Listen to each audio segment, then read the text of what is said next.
Pemilu 2024 di mana Pileg dan Pilpres diselenggarakan secara serentak sebenarnya masih jauh dan tak terlalu urgen.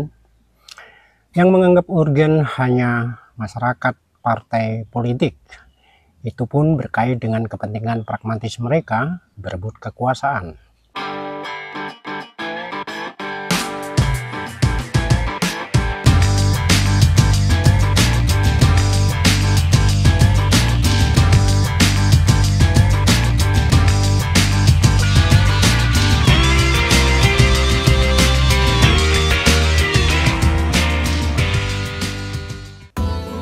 Yang lebih urgen sebetulnya adalah persoalan keekonomian kita hari-hari ini. Tapi siapa yang mau urus? Bahkan rakyat jelantah pun ikut-ikutan ngerembuk siapa capresnya. Siapa tahu kalau capresnya menang, bisa jadi alasan deket-deket istana dan bisa kecipratan berkahnya. Ada banyak proyek misalnya. Soal korupsi, reformasi birokrasi, revolusi mental apalagi, lupakan. Berat. Kalau capres menjanjikan perubahan, namanya juga kampanye. Indaki-indaki ke puncak gunung, tinggi-tinggi sekali, terus terkena kanker prostat, bilang mau turun gunung. Reformasi birokrasi saja tak bisa jalan, korupsi masih saja. Apalagi revolusi mental. Wong Jokowi bukanlah ideolog, seperti Soekarno misalnya. Jokowi adalah kerja. Yang itu pun juga tak disenangi elit politik kita. Karena bagi mereka yang penting mana dan bagi dong. Betapa boros waktu dan tak produktifnya. Pemilu disepakati 5 tahun sekali, tetapi hanya separuh jalan sudah ribut pemilu berikutnya, dan belum sudah claiming and bullying salah satu cirinya. Jejak digital sudah menjelaskan Prabowo dan Anies Baswedan sama-sama sudah menyatakan siap mencapreskan diri. Pada Anies diembel-embeli jika ada partai yang melamarnya.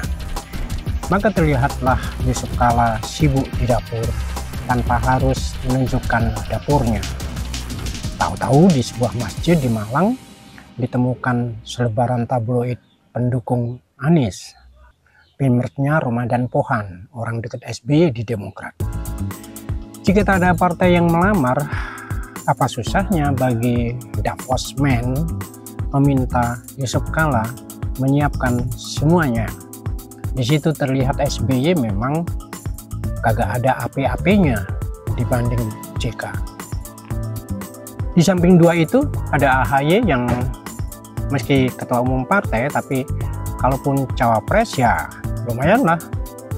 Toh misalnya luput keduanya masih bisa ngarep menjadi menteri. Yang paling awal menyatakan kesediaan adalah Caimin, tapi karena ganti nama menjadi Gus Muhaimin bisa dapat angpau negosiasi juga tak apa. Seperti halnya PKS dengan Prabowo dulu, yang penting dapat proyek. Tapi sebagai bangsa korban dongeng bawang merah dan bawang putih, pagi-pagi benar sudah pada jualan bawang. Prabowo bilang ada yang menjegalnya dalam pencapresan. Pendukung Anies sudah keluar ada upaya penjegalan. Ditambah lagi ada pembina partai mere-mere bahwa ada yang jahat dan batil mau menjegal anaknya. Puan Maharani mungkin juga merasa dijegal. Mongso sebagai ketua DPR RI, ketua DPP partai, anak ketua umum partai, cucu proklamator, elektabilitasnya kalah jauh dengan anak Ndeso kelahiran Karanganyar yang kos di partainya. Makanya Megawati Soekarno Putri di depan para kadernya berteriak-teriak dengan heroik. Siapa yang mendahului keputusan partai, kemajon, bagusi, geleleng, mau nyapres, akan saya pecat. Lantas rapatkan barisan Dan dalam setiap kunjungan para kader perempuan, kini selalu ada yel-yel, Puan Maharani, yes, yes, Presiden, Merdeka. Membentuk Dewan Kolonel mungkin niru-niru isu Dewan Jenderal. Dewan Jenderal, sebuah istilah yang dikemukakan Dewan Pimpinan PKI kepada Presiden Soekarno pada era demokrasi terpimpin dulu untuk menuduh beberapa jenderal TNI Angkatan Darat yang dicurigai akan melakukan kudeta. Apakah Ganjar Pranowo mau mengkudeta? Rakyat jelantah yang bolak-balik dijegal elite hanya bisa mengenang kemenangan Jokowi sebagai sejenak mimpi indah. Balik lagi orang-orang lama. Padahal setelah di sidang partai, Ganjar Pranowo kalau ditanya wartawan soal kesiapan nyapres cuma nyengir-nyengir banteng.